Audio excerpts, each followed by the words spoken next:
کرنا فی بیوتکن ولا تبرجن تبرج الجاہلیت الاولی، کہ زیادہ تر اپنے گھروں میں رہا کرو۔ اس کا یہ مطلب نہیں ہے کہ کام کی غرض سے باہر نہ نکلو۔ باہر نہ نکلنے کا مضمون ایک اور جگہ ایک سزا کے طور پر بیان فرمایا گیا ہے، یہاں ہرگز وہ مراد نہیں ہے۔ مراد یہ ہے کہ بے ضرورت باہر نکلنے کا شیوہ اختیار نہ کرو، یہ اچھا نہیں ہے۔ گھر میں بہت سے تمہارے کام پڑے ہوتے ہیں، گھروں کو صاف ستھرا پاکیزہ بناؤ، کشش کا موجب بناؤ، تمہارے بچے بھی گھر آ کے تسکین حاصل کریں، تمہارے بڑے بھی، تو اپنے وقت کو اس طرح بے وجہ بکھیر کر ضائع نہ کرو، بلکہ کارآمد مقاصد میں استعمال کرو۔ اور اس کے بدلے کیا کرو؟ وَأَقِمْنَ الصَّلَاةَ وَآتِينَ الزَّكَاةَ وَأَطِعْنَ اللَّهَ وَرَسُولَهُ، تمہاری تسکین اس بات میں ہے کہ نمازوں کو قائم کرو اور زکوٰۃ دو، غریبوں کی ہمدردی میں خرچ کرو، اللہ کے خاطر اعلیٰ مقاصد پر خرچ، اللہ کی خاطر مذہبی مقاصد پر خرچ کرو۔ وَأَطِعْنَ اللَّهَ وَرَسُولَهُ، اور اللہ اور اس کے رسول کی اطاعت کرو۔ اب اس تعلق میں اچانک نماز کے قائم کرنے کا جو بیان فرمایا ہے، دراصل وہ عورتیں جن کو باہر پھرنے کی عادتیں پڑ جائیں، نہ ان کی نمازوں کے کوئی اوقات باقی رہتے ہیں، نہ وہ اپنے بچوں کی نمازوں کی نگرانی کر سکتی ہیں، نہ ان کو نیک نصیحت کر سکتی ہیں۔ اور جو لوگ جو احمدی ہیں، ان بیچاریوں کی تو حد دوڑ جو ہے وہ شاپنگ تک ہی ہوتی ہے۔ جو غیر احمدی ہیں وہ پھر کلبوں میں جانے لگتی ہیں، اور جو غیر احمدیوں کے اثر کے نیچے ہیں وہ اس قسم کے شیوے اختیار کر لیتی ہیں۔ بیرونی زندگی ہے، بہانہ یہ ہے کہ فلاں سوسائٹی کے ہم ممبر ہیں، فلاں سوسائٹی میں حصہ لے رہی ہیں، مگر گھر کے لیے وقت ہی نہیں رہتا۔ نتیجتاً وہ گھر ویران سا ہو جاتا ہے، اس میں گھر والے دوسرے افراد کو دلچسپی نہیں رہتی۔ ایسی عورتیں جب خود نمازیں پڑھتی ہیں تو اکثر ٹکریں مارنے والی نمازیں ہوتی ہیں، کیونکہ ان کو دو مصروفیتوں کے درمیان وقت ہی پورا نہیں ملتا، اور جلدی سے گلے سے اتاری کہ اچھا جی اب نماز پڑھ لی، اب چلو باہر چلیں۔ اور اپنے بچوں کو 5 وقتہ نماز کی عادت ڈالنا تبھی ممکن ہے اگر گھر میں عورت گھر کی ملکہ بن کے رہے، اس کے تمام معاملات اس کے کنٹرول میں ہوں، اس کی نظر کے سامنے سب چیزیں چل رہی ہوں، اپنے بچوں کو صبح بھی نماز پہ اٹھائے، رات کو بھی نماز کی توجہ دلائے، اور پھر صبح خود نماز پر اٹھنے کی عادی ہو۔ یہ گھریلو زندگی کے طبی پھل ہیں جن کا قرآن کریم نے ذکر فرمایا ہے۔ بیرونی زندگی اگر ضرورت سے زیادہ بڑھ جائے تو راتیں دیر تک ضائع ہو جاتی ہیں، رات گئے تک انسان ایسی مصروفیتوں میں پڑا رہتا ہے کہ اکثر ایسی عورتوں کے لیے صبح نماز پہ اٹھنے کی توفیق ہی نہیں ملتی، ہمت ہی ان میں نہیں رہتی۔ اس لیے زندگی بظاہر ایک دلچسپ اور دیدہ زیب ہے، لیکن آپ اس کا تجزیہ کر کے دیکھیں، ہر وقت کی بے چینی ہے، ہر وقت کی مصیبت ہے۔ اسلام تسکین پیدا کرنا چاہتا ہے، قرار بخشنا چاہتا ہے، تحریک کر کے آپ کو بے وجہ متموج نہیں کرنا چاہتا کہ ہر وقت ایک ہنگامہ برپا ہو اور اس کے ماحصل کیا ہو، سارے دن کے آخر پر اپنا حساب کتاب کرنے بیٹھیں تو جیسی بے چینی لے کر دن شروع کیا تھا وہی بے چینی آخر پر اسی طرح رہی۔ باہر بہت نکلنا، بہت زیادہ مجالس میں اس طرح بیٹھنا عورت کے لیے اور بھی مشکلات پیدا کر دیتا ہے۔ ہر عورت ایک اقتصادی معیار پہ نہیں ہوتی، نسبتاً زیادہ امیر عورتیں ہیں، وہ زیادہ قیمتی سنگھار پٹار کرتی ہیں، وہ زیادہ قیمتی کپڑے پہنتی ہیں، ان کے فیشن اور قسم کے ہوتے ہیں، اور ان کی دولت کے قصے بھی مجلسوں میں چل رہے ہوتے ہیں۔ تو ایسی عورتیں بیچاریاں ہر وقت بے چین ہوتی چلی جاتی ہیں، اور بھی زیادہ بے چین ہوتی چلی جاتی ہیں کہ فلاں کے پاس گئے، دیکھا اس کا کتنا اچھا جوڑا تھا، دیکھا اس نے کہاں سے سنگھار لیا تھا، یہ اس نے امریکہ سے منگوایا تھا، یہ جرمنی سے حاصل کیا تھا، اور وہ جو سلائی کی ہے یہ تو کراچی میں جو سب سے مہنگی سلائی والے دکان ہے وہاں سے لی ہوئی ہے۔ مشغلہ ہی یہ ہے، باتیں ہی یہ ہو جاتی ہیں۔ نماز کے ذکر کا موقع کب ملے گا؟ ذکر الہی ان باتوں میں سچتا ہی نہیں ہے، پھپتا ہی نہیں ہے۔ اور قرآن کریم نماز کے قیام اور ذکر الہی کا ماحول پیدا کرنا چاہتا ہے۔ جہاں یہ پیدا ہو جائے وہ عورتیں آپ اگر سمجھتی ہیں کہ وہ لذتوں سے محروم ہیں تو بالکل دھوکہ ہے. جو تسکین، جو وقار ان عورتوں کے چہروں پر ظاہر ہوتے ہیں وہ چیز ہی اور ہے. بچپن میں ہم نے کثرت سے قادیان میں ایسی چلتی پھرتے جنتیں دیکھی ہیں. ان کا مقام، ان کا مرتبہ ہی الگ ہے. وہ اس قسم کی چھوٹی چھوٹی چیزوں کو ادنا اور ذلیل اور حقیر سمجھتی ہیں. ان میں محرومی کا کبھی بھی احساس پیدا نہیں. ہاں لوگ جو ان سے ملنے آتے ہیں ان کو تسکین ملتی ہے. جو قریب بیٹھتے تھے ان کو ایک روحانی لذت عطا ہوتی تھی. ظاہر چھوٹی سی باتیں ہیں، کوئی گناہ بھی نہیں ہے. میں یہ نہیں کہتا کہ جو باہر نکلتی ہیں وہ گناہوں کی خاطر نکلتی ہیں، ہرگز نہیں. بڑی بڑی نیک بیوی ہیں، اپنے آپ کو سنبھالتی ہیں، نکلتی ہیں شوق کی خاطر. مگر مومن کا وقت ضائع ضرور ہو جاتا ہے ایسی باتوں میں، اور ان کے ذہنی رجحانات کو یہ باتیں معین کرتی ہیں، اور ان رجحانات کا اثر آئندہ نسلوں پر اور گھر کے ماحول پر ضرور پڑتا ہے. اور رفتہ رفتہ یہ وہ ماحول ایسا ذکر الہی کے لیے ایسا اجنبی ماحول بن جاتا ہے کہ وہاں وہ پودا لگ نہیں سکتا. اور اسی پودے کا نام تو دراصل کلمہ طیب، شجرہ طیبہ ہے. وہی تو پودا ہے جس نے جنت بنانی ہے.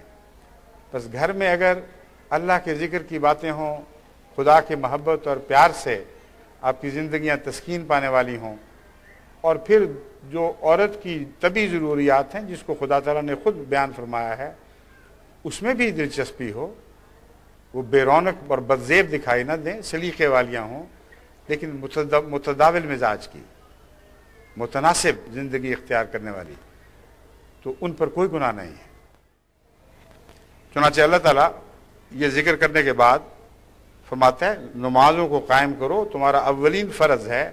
زکوٰۃ دو، اور زکوٰۃ دینا اپنی ذات میں ایک لذت رکھتا ہے. آپ میں سے وہ خواتین، اور بہت سی ہوں گی میں امید رکھتا ہوں، جن کو غریبوں سے ہمدردی ہے، وہ غریبوں پر کچھ نہ کچھ خرچ کرنا، اپنا ان کا غریبوں پر کچھ نہ کچھ خرچ کرنا ان کا ایک دائمی مزاج بن چکا ہوتا ہے.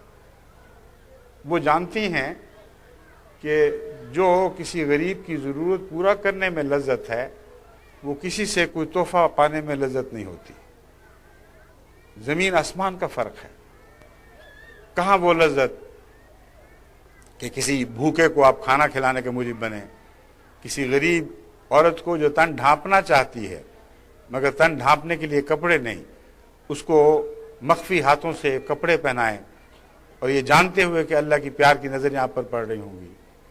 کہاں یہ لذت، کہاں کسی سے ایک اچھا قیمتی جوڑا تحفے میں حاصل کر لینا. وہ آیا اور گیا، بات ختم ہو گئی، شکریہ ادا ہو گئے. مگر جو عطا کی لذت ہے وہ ایک دائمی لذت ہے. وہ ایسی لذت ہے جو آپ کے کردار پر گہرے اثر مترتب کر جاتی ہے، آپ کو پہلے سے بہتر بناتی چلی جاتی ہے، آپ کی عزت اپنی نظروں میں بڑھتی چلی جاتی ہے، اور خدا کی نظر میں بھی آپ کی عزت بڑھتی چلی جاتی ہے. اللہ نے جو اسلام کا مزاج بنایا ہے اس کا تعلق عطا کی لذتوں سے ہے. چنانچہ قرآن کریم میں اللہ تعالیٰ فرماتا ہے کنتم خیر امت اخرجت للناس، اے امت محمدیہ، آج تک جتنی بھی امتیں نکالی گئی ہیں تم ان میں سب سے بہتر ہو. کیوں بہتر ہو؟ اخرجت للناس، کیونکہ تم بنی نوع انسان کو فائدہ پہنچانے کے لیے پیدا کیے گئے. تم سے خیر دوسروں کی طرف چلتا ہے، جاری ہوتا ہے. تمہارا فیض غیروں کو عطا ہوتا ہے. تمہارا ہاتھ ان کے سامنے فیض پانے کے لیے نہیں پھیلایا ہوا، وہ تم سے فیض پاتے ہیں. یہ بنیادی وجہ ہے کہ تم بہترین ہو. اور امر واقعہ یہ ہے کہ جن کا فیض دوسروں کو پہنچے، جو سکون ان کو نصیب ہوتا ہے، جو چین وہ پاتے ہیں، اس کی کوئی مثال دنیا میں دوسری جگہ دکھائی نہیں دیتی. اپنے ہاتھ سے اپنی ضرورتیں کم کر کے، اپنی ضرورتیں کاٹ کر، اپنے بچوں کی ضرورتیں کم کر کے اور کاٹ کر غریبوں کی خاطر خرچ کرنا، یہ بھی ایک نشہ رکھتا ہے. اور یہ وہ نشہ ہے جس کا کوئی ہینگ اوور نہیں ہے، کوئی بعد میں ضمیر کے چرکے نہیں ہیں، بلکہ ایسی لذت ہے جو دائم ہی آپ کے وجود کا حصہ بن جاتی ہے. بس تاکہ حضرت صلی اللہ علیہ وآلہ وسلم کی نیک اور پاک نصیحت کا آپ پر گہرا اثر پڑے اور اس کے نتیجے میں جو میں کہہ رہا ہوں اسے قبول کرنے میں آپ کو مدد ملے۔ حضرت عبداللہ بن عمر رضی اللہ تعالیٰ عنہ روایت کرتے ہیں کہ دنیا تو سامان زیست ہے، ایک متاع ہے، لیکن سب سے بڑی متاع جو انسان کو عطا ہوئی ہے وہ نیک عورت ہے، جس سے بڑھ کر کوئی دنیا کی متاع نہیں ہے۔ اب یہ حقیقت ہے، جن مردوں کے نصیب میں نیک بیویاں آ جائیں ان کے گھر جنت بن جاتے ہیں۔ اس سے زیادہ کوئی چیز ان کی زندگی میں لذت پیدا نہیں کر سکتی، ان کی زندگی کو اطمینان نہیں بخش سکتی، ان کی بے قراریاں دور نہیں کر سکتی، ان کی بے اطمینانیوں کا حل نہیں ہے، جیسا ایک پاک بیوی جو وفادار ہو، نیک مزاج ہو اور نیک کاموں میں اپنے خاوند کی مددگار اور تعاون کرنے والی ہو۔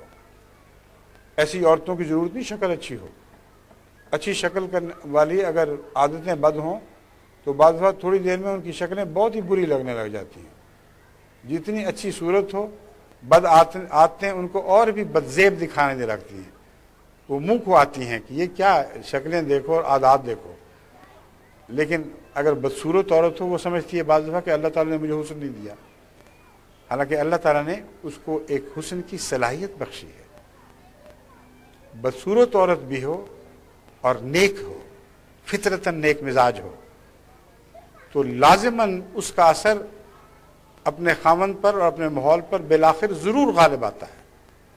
جو قدر اس کی دل میں پیدا ہوتی ہے اور باقی رہتی ہے، ویسے ہی دوسری حسین عورت کی ہو ہی نہیں سکتی۔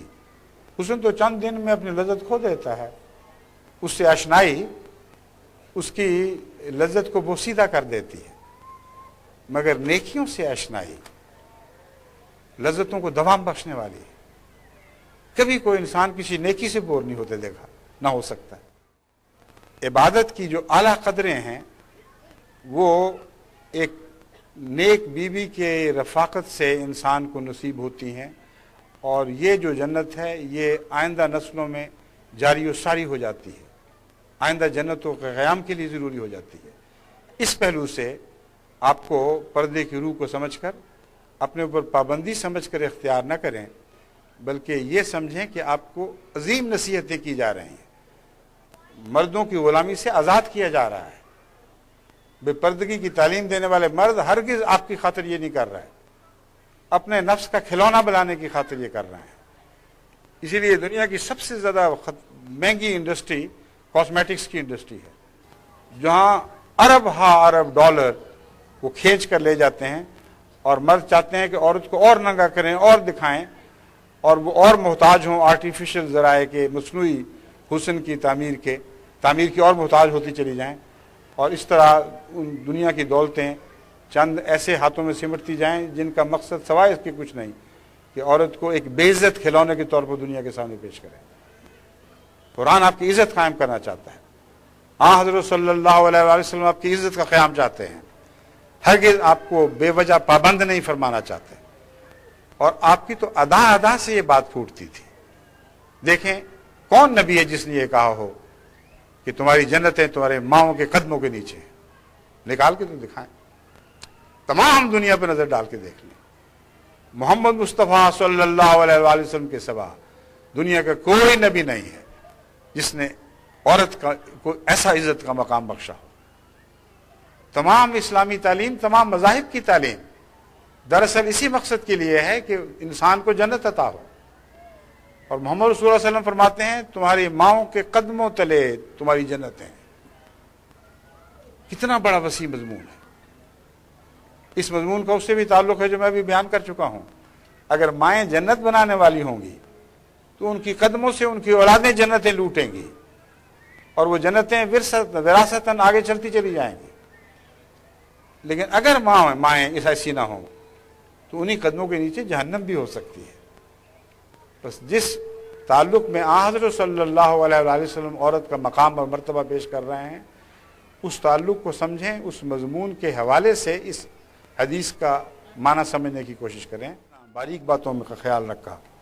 ایک دفعہ ایک اونٹ کو ذرا تیزی سے بھگایا گیا تو آن حضرت صلی اللہ علیہ وسلم نے فرمایا قواریرا قواریرا، اس پہ عورتیں بیٹھی ہوئی ہیں، وہ تو شیشے ہیں، ان کا خیال رکھنا۔